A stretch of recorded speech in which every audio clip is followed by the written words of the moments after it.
नमस्कार दोस्तों, आप सभी का स्वागत है आपका अपना यूट्यूब चैनल जीडीएम क्लासेस में।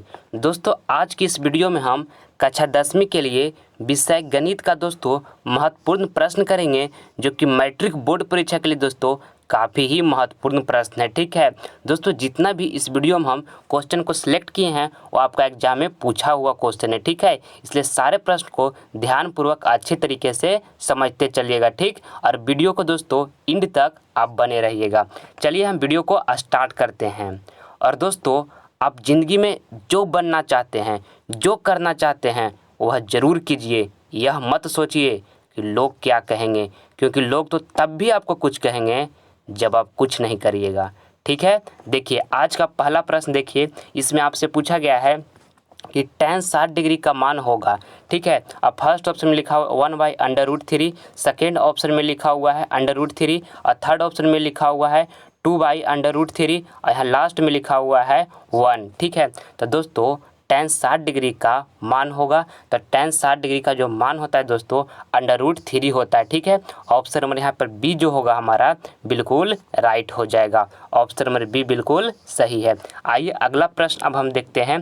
दूसरा नंबर प्रश्न में आपसे यहाँ पूछा गया है कि दो क्रमिक सम संख्याओं का HCF होगा। ठीक है, तो दोस्तों दो क्रमिक सम संख्याओं का आपसे HCF पूछा गया है। ठीक है, कि इसका HCF क्या होगा। तो पहले समझिए दोस्तों कि सम संख्याओं यानी कि सम संख्या हम किससे कहते हैं। तो दोस्तों जो संख्या दो से विभाजित हो जाए उसे हम सम संख्या कहते हैं। ठीक है, तो देखिए आपसे पूछा गया है कि दो क्रमिक सम संख्याओं का HCF। तो दो क्रमिक सम संख्याओं जो हमारा होगा दोस्तों 2 होगा, 4 होगा। और देखिए 2 और 4 दोनों 2 से विभाजित हो जाएगा, तो इसी को हम सम संख्या कहते हैं। ठीक है, और यहाँ से आपको करना क्या है कि इसका HCF निकालना है। 2 और 4 का HCF निकालना है। तो देखिए 2 और 4 को दोस्तों हम HCF इस तरह से निकालेंगे, यहाँ से लगाएंगे 2 टाइम में, तो कितना हो जाएगा 2 दूनी 4 और यहाँ से कट जाएगा, कितना कट जाएगा। तो हमारा HCF कौन होता है दोस्तों, ये वाला हमारा HCF होता है। यानी कि हमारा HCF यहाँ से कितना आ गया 2। तो ऑप्शन नंबर यहाँ पर बी जो होगा हमारा बिल्कुल राइट यहाँ आंसर हो जाएगा। दोस्तों आपसे बस यही पूछा गया था कि दो क्रमिक सम संख्याओं का HCF। तो क्रमिक मतलब होता है दोस्तों लगातार, कंटिन्यू। तो लगातार हमारा जो सम संख्या है 2 और 4 है। ठीक है, लगातार। और हम 2 4 यहाँ लिए हैं दोस्तों, और आप कुछ भी संख्या ले सकते हैं, जैसे हम कहने का मतलब 4 और 6 भी ले सकते हैं। तो ये क्रमिक ही सम संख्या है दोस्तों, दो क्रमिक सम संख्या। ठीक है, या आप इसको भी लेकर बनाइएगा 4 6 के भी, तो आपका जो HCF आएगा वो 2 ही आएगा। ठीक है, हम सम संख्या किसको कहते हैं दोस्तों, जो संख्या 2 से विभाजित हो जाए उसको हम सम संख्या कहते हैं। आइए अगला प्रश्न अब हम देख लेते हैं। तीसरा नंबर प्रश्न काफ़ी महत्वपूर्ण प्रश्न है। इसमें आपसे पूछा गया है कि 2 sin 38 डिग्री cos 52 डिग्री का मान है। ठीक है, तो दोस्तों यहाँ पे डिग्री मान लीजिएगा कि यहाँ पे डिग्री लिखा हुआ है 38 डिग्री है दोस्तों, यहाँ पे 52 डिग्री है। ठीक है, देखिए अब यहाँ से आपसे करना कैसे इसको दोस्तों, पहले यहाँ लिखिए cos 52 डिग्री को हम चेंज करते हैं। इसको देखिए इस साइड हम यहाँ पे चेंज करते हैं, तो इसको हम ऐसे लिख सकते हैं कि cos यहाँ से लिख लेंगे और 90 माइनस 38 डिग्री लिख लेंगे। तो दोस्तों 90 में से 38 को घटाइएगा तो कितना आ जाएगा 52 आ जाएगा। तो कोई दिक्कत है, हम ऐसे लिख सकते हैं। और दोस्तों cos 90 माइनस थीटा क्या होता है, साइन थीटा होता है। तो यहाँ पर साइन और थीटा की जगह पर कितना है 38 डिग्री, तो यहाँ पर हम 38 डिग्री लिख देंगे। यानी कि कहने का मतलब दोस्तों cos 52 डिग्री को हम चेंज करके कितना ले लाएँ, साइन 38 डिग्री। अब देखिए यहाँ से क्या करेंगे, यहाँ से 2 sin 38 डिग्री इसी तरह से लिख देंगे। अब देखिए यहाँ पर कितना cos 52 डिग्री को हम चेंज करके कितना लाएं, साइन 38 डिग्री। तो यहाँ पर बाई में दोस्तों हम क्या लिख सकते हैं, साइन 38 डिग्री लिख सकते हैं। साइन 38 लिख दिए और साइन 38 दोस्तों साइन 38 दोनों क्या हो जाएगा कैंसिल, यानी कि हमको बच गया कितना 2। यानी कि हमारा इसका राइट आंसर जो हमारा होगा दोस्तों क्या हो जाएगा 2। ऑप्शन नंबर यहाँ पर ए जो होगा हमारा बिल्कुल राइट आंसर हो जाएगा। ठीक है, चलिए अगला प्रश्न अब हम देख लेते हैं। चौथा नंबर प्रश्न में आपसे यहाँ पूछा गया है कि निम्न में से कौन सा परिमेय है। ठीक है दोस्तों, इसमें निम्न में से कौन सा परिमेय है। तो फर्स्ट पहले ये समझ लीजिए आपकी परिमेय संख्या किसे कहते हैं। तो परिमेय संख्या उसको कहते हैं दोस्तों जो P/Q के रूप में लिखा जाए। ठीक है, उसको हम परिमेय संख्या कहते हैं। और जो P/Q के रूप में दोस्तों नहीं लिखा जाए उसको हम अपरिमेय संख्या कहते हैं। तो देखिए यहाँ पर पाई लिखा है दोस्तों, पाई एक हमारा अपरिमेय संख्या है। ठीक है, इसमें बहुत स्टूडेंट कंफ्यूज कर जाते हैं दोस्तों, इसको आप हमेशा के लिए याद कर लीजिए कि जो पाई हमारा है कैसा संख्या है, तो अपरिमेय संख्या है। ठीक है, तो ये हमारा तो नहीं होगा दोस्तों, क्योंकि हमको परिमेय संख्या इसमें फाइंड करना है। और देखिए अंडर रूट यहाँ 7 लिखा हुआ है दोस्तों, ये भी हमारा जो है ये क्या है, अपरिमेय संख्या है। ठीक है, इसको p बटा q के रूप में नहीं लिख सकते हैं, तो ये भी नहीं होगा, ये भी नहीं होगा, दोनों ऑप्शन यहाँ खत्म हो गया। अब देखिए ऑप्शन नंबर डी में लिखा है √5, ये भी दोस्तों हमारा अपरिमेय संख्या है, p बटा q के रूप में नहीं लिख सकते हैं। ठीक है, तो ये भी गलत। ऑप्शन नंबर सी में देखिए दोस्तों, इस तरह से लिखा हुआ है। ऑप्शन नंबर सी में यहाँ 25 लिखा हुआ है और बटा में यहाँ 36 लिखा हुआ है और इस पे वर्गमूल इस तरह से चढ़ाया हुआ है। ठीक है, तो देखिए यहाँ पर 25 का वर्गमूल कितना हो जाएगा, 5 हो जाएगा, और यहाँ से 36 का वर्गमूल निकालेंगे तो कितना हो जाएगा, 6 हो जाएगा। यानी कि p बटा q के रूप में दोस्तों ये लिखा हुआ है, यानी कि ऑप्शन नंबर सी जो हमारा है परिमेय संख्या है। ठीक है, तो ऑप्शन नंबर सी यहाँ पर हमारा बिल्कुल राइट हो जाएगा।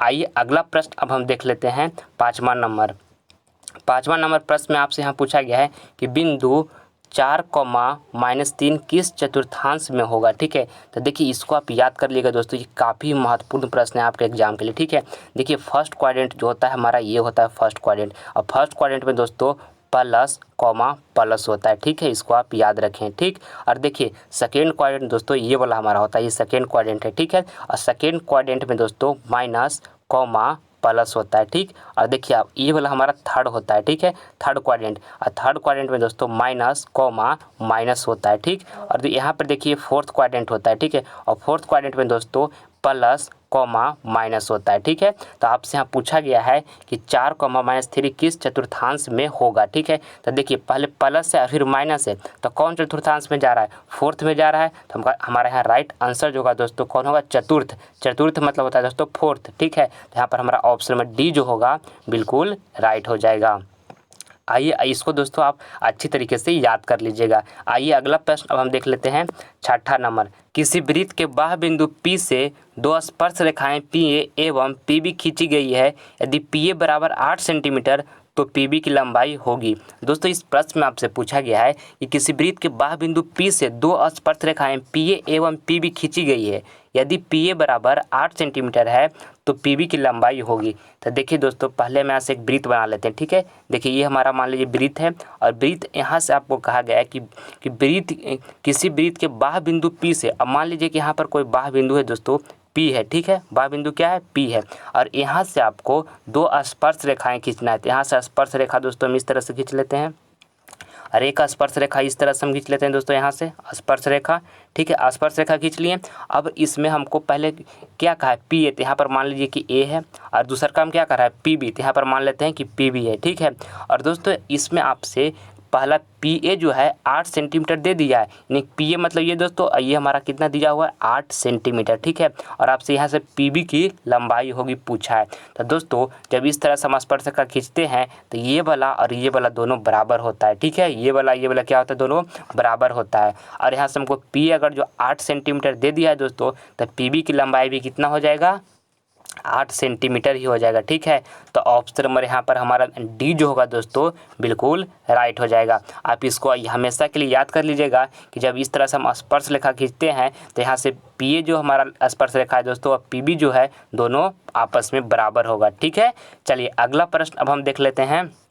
7वां नंबर प्रश्न काफ़ी महत्वपूर्ण प्रश्न है। निम्नलिखित में कौन सी संख्या किसी घटना की प्रायिकता नहीं हो सकती है। दोस्तों इस प्रश्न में आपसे पूछा गया है कि निम्नलिखित में से कौन सी संख्या जो है किसी घटना की प्रायिकता नहीं हो सकती है। तो देखिए दोस्तों इसको आप समझिएगा, इस प्रश्न को आप अच्छे तरीके से यहाँ PE लिख लेते हैं, प्रोबेबिलिटी ऑफ इवेंट। ठीक है, और यहाँ से इस तरह से लिख लेते हैं। इसका मतलब होगा दोस्तों PE मतलब जो हमारा होता है प्रोबेबिलिटी ऑफ इवेंट होता है। ठीक है, यानी कि घटना होने की घटना नहीं होने की जो प्रायिकता हमारा होगा दोस्तों वो क्या होगा, 0 से बड़ा होगा या तो 0 के बराबर होगा, और 1 से छोटा होगा या तो 1 के बराबर होगा। ठीक है, तो देखिए फर्स्ट ऑप्शन लिखा है 2/3, यानी कि इसको आप कन्वर्ट कीजिएगा दशमलव में दोस्तों तो 0.66 आ जाएगा। ठीक है, ऑप्शन नंबर बी को अभी छोड़िए, ऑप्शन नंबर सी को देखते हैं।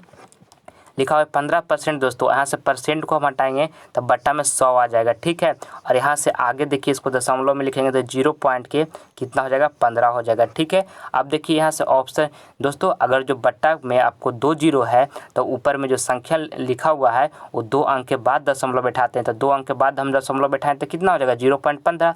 बस इसी तरह से किए हैं। अब देखिए इसको देखिए ऑप्शन नंबर डी में लिखा है 0.7%, तो दोस्तों यहाँ से भी परसेंट को हम पहले हटा लेते हैं तो 0.7 और परसेंट को हटाएंगे तो बट्टा में कितना आ जाएगा, 100 आ जाएगा। और इसको आगे कीजिएगा तो हो जाए आपका 0.07 आ जाएगा, क्योंकि दोस्तों बटा में कितना है 2 गो शून्य है तो 2 अंक और आगे बढ़ जाएगा। तो पहले से तो यहाँ पर 0.7 लिखा हुआ था और 2 अंक और आगे बढ़ गया तो कितना हो गया 0.07 हो गया। ठीक है, तो अब देखिए पूछा गया आपसे क्वेश्चन में कि निम्नलिखित में से कौन सी संख्या किसी घटना की प्रायिकता नहीं हो सकती है। तो दोस्तों 2/3 निकाल के हम कितना है 0.66, यानी कि ये तो हमारा हो सकता है क्योंकि ये 0 से बड़ा है तो ये हो सकता है। ऑप्शन नंबर सी में भी दोस्तों 0 से बड़ा है तो ये भी हो सकता है। ऑप्शन नंबर डी में भी दोस्तों 0 से बड़ा है, ये भी हो सकता है। पर ऑप्शन नंबर बी में जो लिखा हो दोस्तों ये 0 से छोटा है। ठीक है, ऑप्शन नंबर -बी जो है दोस्तों 0 से क्या है छोटा है, तो ऑप्शन नंबर बी हमारा नहीं होगा, यानी कि हमारा राइट आंसर जो होगा दोस्तों ऑप्शन नंबर बी ही होगा, क्योंकि आपसे पूछा गया था कि किसी घटना की प्रायिकता नहीं हो सकती है, तो ऑप्शन नंबर बी जो है नहीं हो सकती है। ठीक है, चलिए अगला प्रश्न अब हम देख लेते हैं। 8वां नंबर प्रश्न काफ़ी महत्वपूर्ण प्रश्न है। इसमें आपसे यहाँ पूछा गया है कि यदि अल्फा कॉमा बीटा द्विघात बहुपद px = x² - 3x + 5 के मूल हो तो 1/α + 1/बीटा का मान होगा। देखिए यहाँ पर दोस्तों इस तरह से लिखा हुआ है 1/α लिखा हुआ है। ठीक है, और यहाँ पर लिखा हुआ है 1/बीटा। ठीक, और यहाँ से देखिएगा आप इसको एलसीएम लीजिएगा तो क्या हो जाएगा अल्फ़ा इंटू बीटा हो जाएगा, और यहाँ से भागा दीजिएगा दोस्तों अल्फ़ा से तो क्या हो जाएगा ऊपर में जाकर गुना यहाँ पर बीटा हो जाएगा और यहाँ पे अल्फ़ा हो जाएगा। बस कुछ नहीं किए दोस्तों, हम यहाँ से आपका एलसीएम लिए हैं। ठीक है, और देखिए अल्फ़ा प्लस बीटा बराबर फार्मूला क्या होता है दोस्तों -b/a होता है, और अल्फ़ा इंटू बीटा बराबर क्या होता है तो c/a होता है। ये दोनों फार्मूला आप याद कर लीजिएगा, अल्फ़ा प्लस बीटा बराबर -b/a, अल्फ़ा इंटू बीटा बराबर c/a। और देखिए आगे इसको हम यहाँ से जब करेंगे दोस्तों तो मान लीजिए इसको हम लिखे थे -b/a और इसको यहाँ भागा में लिखा है दोस्तों c/a, तो इसको अगर जो हम ऊपर में भेज देंगे तो क्या हो जाएगा यहाँ से a/c हो जाएगा, और जब ऊपर जाता है दोस्तों तो पलट जाता है, तो पलटेगा तो क्या होगा a/c, और यहाँ से a कैंसिल हो जाएगा। अब बराबर में यहाँ से हम निकालेंगे आगे तो क्या हमको निकल जाएगा -b/c, यानी कि दोस्तों आप कह सकते हैं कि अल्फ़ा प्लस बीटा बराबर जो हमारा 1/α प्लस में 1/बीटा बराबर जो हमारा फार्मूला आता है दोस्तों -b/c होता है। ठीक है, ये आप कह सकते हैं इस तरह से। आप इस तरह से डायरेक्ट भी याद रख सकते हैं इसको कि 1/α प्लस में 1/बीटा = में -b/c होता है। और आपसे पूछा ही गया था क्या दोस्तों कि 1/α प्लस में 1/बीटा = ठीक है, तो हम यहाँ से फार्मूला क्या निकले दोस्तों -b/a। तो देखिए यहाँ से x² के पहले जो होता है दोस्तों हमारा a होता है जो गुना होता है साथ में, और x के साथ जो गुना होता है वो हमारा b होता है। ठीक है, और ये कांस्टेंट में जो लिखा हुआ है हमारा c होता है। ठीक, तो आपको 1/α प्लस में 1/बीटा का फार्मूला क्या होता है -b/c। तो पहले आपको यहाँ से माइनस लिखना है, b का वैल्यू कितना है -3 हो जाएगा यहाँ से, तो यहाँ पर इंटू में हम -3 लिख लेंगे। ठीक है, और बटा में यहाँ से करेंगे दोस्तों तो c लिखना है बटा में, तो c कितना है यहाँ से 5 है। और देखिए यहाँ से जब गुना होगा दोस्तों तो यहाँ पर माइनस माइनस क्या हो जाएगा प्लस हो जाएगा, यानी कि 3/5 दोस्तों हमारा राइट आंसर आ जाएगा। कितना आ जाएगा 3/5, यहाँ से दोस्तों हमको राइट आंसर हो जाएगा। ठीक है, तो देखिए ऑप्शन नंबर ए में दोस्तों हमको 3/5 लिखा हुआ है जो कि हमारा बिल्कुल राइट आंसर है। ठीक, चलिए अगला प्रश्न अब हम देख लेते हैं। 9वां नंबर प्रश्न काफ़ी महत्वपूर्ण प्रश्न है। बिंदु 2,3 की दूरी मूल बिंदु से होगी। दोस्तों जब आपको इस तरह से प्रश्न रहेगा, जब आपको एक बिंदु दे देगा और इसका दूरी मूल बिंदु से पूछेगा तो इसका फार्मूला होता है x² प्लस y² का यहाँ पे होल अंडर रूट। ठीक है दोस्तों, इस तरह से। ठीक, तो यहाँ से देखिएगा हमारा x कौन है 2 है जो दोस्तों x है, और y हमारा कौन है 3 जो है दोस्तों हमारा ये y है। ठीक है, तो यहाँ x², तो x हमारा कितना है 2 है, तो 2 का स्क्वायर करेंगे कितना हो जाएगा यहाँ से 4 हो जाएगा, और यहाँ y कितना था 3, तो 3 का स्क्वायर करेंगे कितना हो जाएगा 9 हो जाएगा। इस तरह से अंडर रूट हम लिख देंगे और जोड़ेंगे दोस्तों तो 9 4 कितना हो जाएगा 13, यानी कि अंडर रूट 13 हमारा यहाँ पर दोस्तों राइट आंसर हो जाएगा ऑप्शन नंबर सी।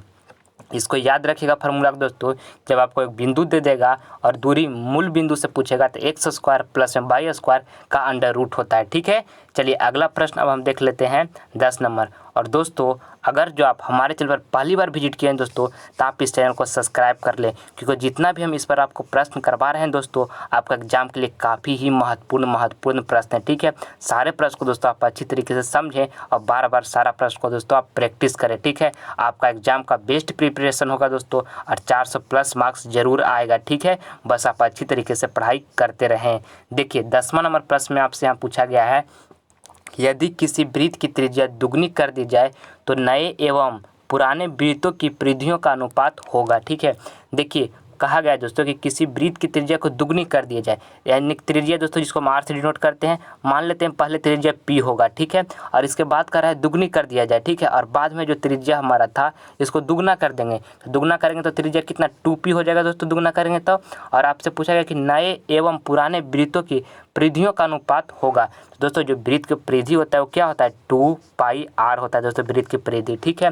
और अब पहले हमको नए एवं पुराने वृत्त की परिधि का अनुपात निकालना है, तो पहले नया हमारा त्रिज्या कौन था, पहले p था और फिर इसको 2p कर दिए, जो 2p किए जो हमारा नया त्रिज्या होगा, तो देखिए यहाँ से हम करेंगे 2π और यहाँ पर त्रिज्या कितना है 2p, तो यहाँ त्रिज्या की जगह पर दोस्तों हम 2p लिख सकते हैं और यहाँ पर अनुपात इस तरह से लिख लेंगे। और अनुपात लिखने के बाद अब पुराने वृत्त को परिधि लिखना है, तो पुराना वृत्त का हमारा त्रिज्या कितना था p था, तो यहाँ पर 2π और यहाँ पर r की जगह पर हम p लिख लेंगे, ठीक है। और देखिए अनुपात को हम आगे यहाँ से करेंगे तो यहाँ से 2 दूनी के 4 हो जाएगा, तो यहाँ पर 4π और p लिख सकते हैं, फिर यहाँ से अनुपात लिखेंगे तो 2π p लिख सकते हैं इस तरह से। अब देखिए यहाँ से तो ये यहाँ पर पाई पी दोस्तों पाई पी दोनों कैंसिल हो जाएगा और यहाँ से काटेंगे तो यहाँ से 2 दूनी के 4 हो जाएगा, तो यानी कि 2:1 हमारा दोस्तों इसका अनुपात आएगा, ठीक है। तो ऑप्शन नंबर बी यहाँ पर हमारा बिल्कुल राइट हो जाएगा। नए एवं पुराने वृत्तों की जो परिधियों का अनुपात होगा दोस्तों वो 2:1 होगा, ऑप्शन नंबर बी यहाँ पर हमारा बिल्कुल राइट हो जाएगा। आइए अगला प्रश्न अब हम देख लेते हैं 11 नंबर। 11 नंबर प्रश्न काफ़ी महत्वपूर्ण प्रश्न है। इसमें आपसे पूछा गया है कि यदि किसी त्रिभुज ABC में कोण A तथा कोण B पूरक है तो कोण C का मान है। देखिए दोस्तों मान के लिए कोई यहाँ पे त्रिभुज है ABC और इसमें आपको कोण A और कोण B पूरक दे दिया है, यानी कि कहने का मतलब दोस्तों जब कोण A और प्लस में कोण B, यहाँ मान लेते हैं कोण A और यहाँ पर कोण B जब पूरक होता है दोस्तों तो दोनों को योग जो होता है वो 90 डिग्री होता है, ठीक है। ये आपको क्वेश्चन में दिया हुआ है कि कोण A प्लस में कोण B पूरक है तो इसका योग जो होगा कितना होता है 90 डिग्री होता है। इसको आप याद रखिएगा कि जब दो कोण A और कोण B पूरक है तो इसका योग कितना होगा 90 डिग्री होगा। और दोस्तों किसी भी त्रिभुज का तीनों कोणों का योग, जैसे मान लेते हैं कोण A कोण B प्लस में कोण C, ठीक है, तो किसी भी त्रिभुज का तीनों कोणों का योग जो होता है दोस्तों कितना डिग्री होता है 180 डिग्री होता है। और कोण A और कोण B बराबर कितना दिया हुआ 90 डिग्री दिया हुआ है, तो यहाँ पर हम 90 डिग्री रख सकते हैं इस तरह से। और प्लस में यहाँ कितना लिख देंगे हम कोण C लिख देंगे और बराबर में यहाँ पर 180 लिख देंगे, ठीक है। और दोस्तों यहाँ से कोण C बराबर निकालिएगा तो 180 माइनस 90 कीजिएगा दोस्तों तो कितना आ जाएगा, यहाँ से 90 आ जाएगा। कोण C बराबर दोस्तों कोण C बराबर कितना यहाँ से हमारा आ गया 90 डिग्री आ गया। अब देखिएगा यहाँ से आपको पूछा गया कि कॉट C का मान होगा, तो दोस्तों यहाँ पर कॉट इसी तरह से लिख लेंगे और C बराबर हम कोण C बराबर कितना निकाल के लाएँ 90 डिग्री, तो यहाँ पर 90 डिग्री लिख देंगे और यहाँ पर कॉट 90 डिग्री का जो वैल्यू होता है दोस्तों वो हमारा 0 होता है, ठीक है। तो ऑप्शन नंबर बी यहाँ पर हमारा बिल्कुल राइट हो जाएगा। आइए अगला प्रश्न हम देख लेते हैं 12 नंबर। 12 नंबर प्रश्न में आपसे यहाँ पूछा गया है कि द्विघात समीकरण 2x² minus 4x plus 3 equal to 0 का विवेचक होगा। तो दोस्तों विवेचक हम कैसे निकालते हैं, देखिए इस एक फार्मूला होता है दोस्तों d बराबर फार्मूला होता है b² माइनस में 4ac, ठीक है, ये फार्मूला होता है। और आपको विवेचक निकालना है, तो देखिए यहाँ से हमको पहले b लेना है, तो b आपको बताए थे कौन होता है, तो यहाँ पर जो x के साथ जो कोफिशिएंट होता है दोस्तों ये हमारा b होता है और x² के साथ जो कोफिशिएंट होता है a होता है और कांस्टेंट जो होता है हमारा c होता है, अभी आपको बताए थे। अब हमको यहाँ से d निकालेंगे दोस्तों, तो यहाँ से b हमारा कितना दिया हुआ है -4, तो यहाँ से -4 का हम इस तरह से पहले स्क्वायर कर लेंगे, ठीक है। अब आगे यहाँ पर लिख लेंगे -4 और हमको a कितना दिया है 2, तो यहाँ पर हम इंटू करके दोस्तों 2 लिख लेंगे और c कितना दिया है 3, तो इंटू करके 3 लिख लेंगे। अब देखिए यहाँ से d बराबर आगे निकालेंगे और यहाँ दोस्तों 4 का स्क्वायर करेंगे तो 16 हो जाएगा, ठीक है।